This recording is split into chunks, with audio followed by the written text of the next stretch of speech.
નમસ્કાર મિત્રો, એનબીટીવી ગુજરાતી ચેનલમાં તમારું સ્વાગત છે। તો જોઈ લઈએ આજના દેશ અને દુનિયાના તાજા મોટા અને મહત્વના સમાચાર સામે આવ્યા છે।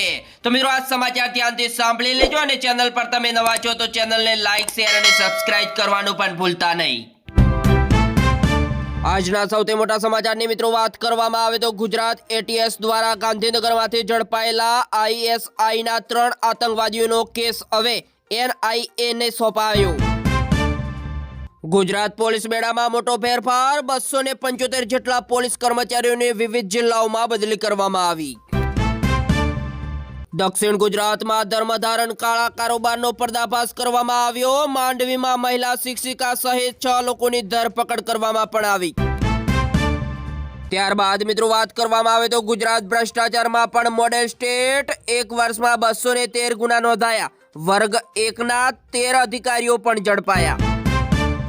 ચાંદીમાં વધતા ભાવ, વેપારીઓ માટે મુસીબત ઊભી થઈ। સિલ્વર સિટી રાજકોટ અનેકના ધંધા બંધ જોવા મળ્યા। ચણાના વાવેતર કરતા ખેડૂતો આ સમાચાર ધ્યાનથી સાંભળી લેજો। ચણાના વાવેતર પર મોટું જોખમ આવી રહ્યું છે। મિત્રો ચણાના પાકમાં લીલી ઈયળના ઉપદ્રવથી પાક નુકસાનીની ભીતિ સવાઈ રહી છે। ત્યારે મિત્રો ખેડૂતો દ્વારા દવા છંટકાવ પણ કરવામાં આવી રહી છે। ગુજરાતમાં માવઠા બાદ હવે મિત્રો ઠંડીનો નવો રાઉન્ડ શરૂ। નલિયામાં 7 ડિગ્રી સાથે કાતિલ ઠંડી જોવા મળી। મિત્રો સિઝનનું સૌથી નીચું તાપમાન રાજકોટ બીજા નંબર પર। બનાસકાંઠાના દિયોદર વગરધામ ખાતે ઠાકોર સમાજનું મહાસંમેલન યોજાવા જઈ રહ્યું છે। ત્યારે બનાસકાંઠા, વાવ, થરાદ અને પાટણ જિલ્લાના 27 તાલુકાના લોકો અને અગ્રણી ઉમટશે। મિત્રો નવું સામાજિક બંધારણ ઘડાશે। મિત્રો વધતી મોંઘવારી અને મિત્રો ડીજે, લગ્નના મોટા ખર્ચા, સનરૂફવાળી ગાડીઓ, આ બધું બંધ કરવાનું છે। તો મિત્રો શું આવું થવું જોઈએ કે નહીં એ કોમેન્ટ બોક્સમાં જરૂરથી દર્શાવજો।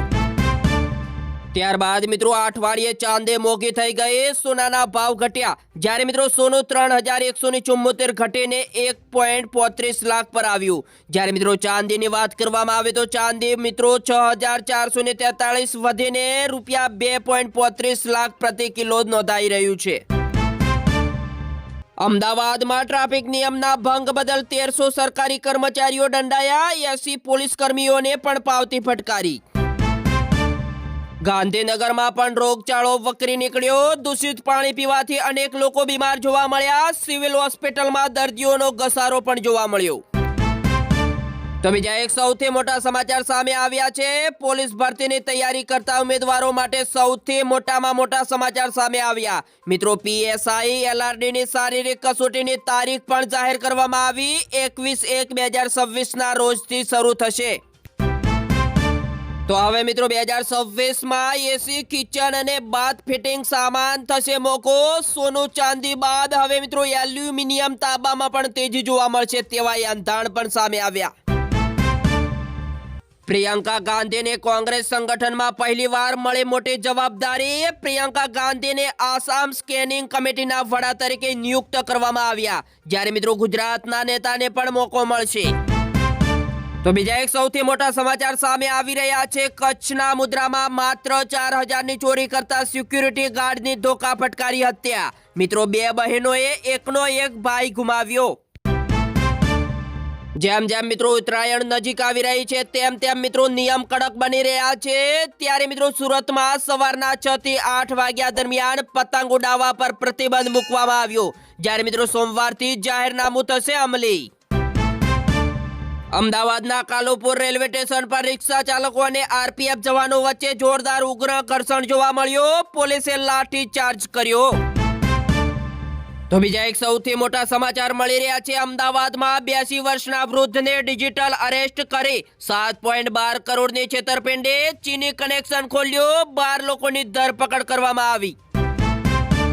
બનાસકાંઠાના અંબાજી ખાતે મિત્રો ગજરાજ પર સવાર થઈ માતાજી નગર ચર્ચાએ નીકળ્યા। માર્ગો પર ફૂલોની વર્ષા, ઢોલ નગારાના તાલે મિત્રો ઝૂમી ઉઠ્યું આખું અંબાજી। શોભાયાત્રામાં ભક્તો મન મૂકીને નાચ્યા। શું મિત્રો તમે અંબેમાને માનો છો તો કમેન્ટ બોક્સમાં જરૂરથી જય અંબેમાં લખી દેજો।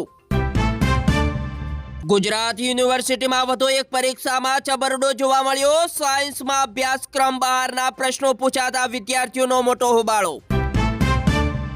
ત્યારબાદ મિત્રો ઇન્દોરમાં ઝેરી પાણી જોવા મળ્યું, મ્યુનિસિપલ કમિશનર હટાવાયા, એડિશનલ કમિશનર અને એક્ઝિક્યુટિવ એન્જિનિયર પણ સસ્પેન્ડ કરવામાં આવ્યા. મિત્રો અત્યાર સુધીમાં 15 લોકોના થયા મોત. કેકેઆરમાં બાંગ્લાદેશી ખેલાડી મુદ્દે રાજકીય સંગ્રામ વચ્ચે પૂર્વ ક્રિકેટર વિપક્ષના નેતાઓ શાહરૂખના સમર્થનમાં આવ્યા. ગિરનારના 2500 પગથિયા પરથી પડી જતા અમદાવાદના યાત્રિકનું થયું મોત, માહોલ ગમગીન જોવા મળ્યો.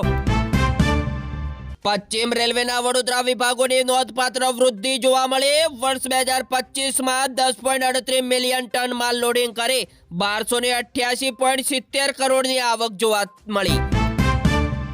નડિયાદમાં સંતરામ મંદિરમાં પોષી પૂનમની ભવ્ય ઉજવણી, લાખો ભક્તોએ માનતા પૂરી કરવા બોર ઉછાળ્યા.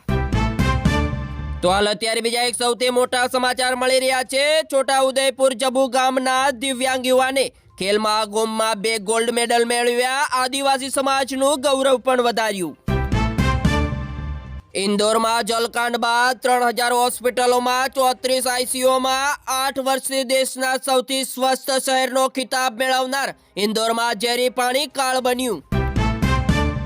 ત્યારબાદ મિત્રો છત્તીસગઢમાં સુરક્ષા દળોનું મોટું ઓપરેશન, સુકમામાં 10 અને બીજાપુરમાં 2 નક્સલીઓ એન્કાઉન્ટરમાં ઠાર. મિત્રો બંગાળમાં એસઆઈઆરમાં પડદા પાછળ ચાલી રહ્યો હતો મોટો ખેલ, 4 અધિકારીઓ પર એફઆઈઆરનો ચૂંટણી પંચનો મોટો આદેશ. હવે મિત્રો પોષ પૂર્ણિમાના શુભ અવસર પર પ્રયાગરાજમાં માઘ મેળો શરૂ થઈ ગયો. માઘ મેળામાં મહાકુંભ જેવી વ્યવસ્થાઓ પણ જોવા મળશે. મિત્રો પહેલા દિવસે 6.5 લાખ શ્રદ્ધાળુઓએ કર્યા સંગમ સ્નાન. નેપાળમાં વધુ એક વિમાન દુર્ઘટના જોવા મળી, રનવેથી લપસી જતા 55 મુસાફરોના જીવ તાળવે ચોંટી ગયા. ગુજરાતના તમામે તમામ લોકો આ સમાચાર ધ્યાનથી સાંભળી લેજો, કારણ કે દવા લેતા પહેલા ચેતી જજો. મિત્રો હાલ ગુજરાતમાં વગર પરવાનગી ચાલતા દવાનો ધંધો ચાલી રહ્યો છે, ત્યારે મિત્રો તંત્ર દ્વારા વિવિધ જગ્યાએ આકસ્મિક દરોડા પાડીને ગેરકાયદેસર બનાવટી દવાના વેચાણ સાથે સંકળાયેલ વ્યક્તિઓ વિરુદ્ધ કડકમાં કડક કાર્યવાહી પણ કરવામાં આવી રહી છે. ત્યારે મિત્રો અમદાવાદમાં વગર પરવાનગી દવાના વેચાણ અર્થે સંગ્રહ કરવામાં આવેલા આશરે ₹40 લાખથી વધુની કિંમતની દવાઓ જપ્ત પણ કરવામાં આવી. ત્યારબાદ મિત્રો 2047 સુધીમાં ભારતની અર્થવ્યવસ્થા 5.25 ગણી વધી જશે. રિપોર્ટમાં દાવો કરવામાં આવ્યો છે કે 21 વર્ષમાં માથાદીઠ આવક 2.5 લાખથી વધીને 13.5 લાખ રૂપિયા થઈ જશે. તો મિત્રો આ સાથે જ આ સમાચાર અહીંયા સમાપ્ત કરવામાં આવે છે. મિત્રો આ સમાચાર સારા લાગ્યા હોય તો વિડીયોને એક લાઈક અને ચેનલ પર તમે નવા છો તો ચેનલને જરૂરથી સબસ્ક્રાઇબ પણ કરી લેજો. જય હિન્દ, જય ગરવી ગુજરાત, વંદે માતરમ.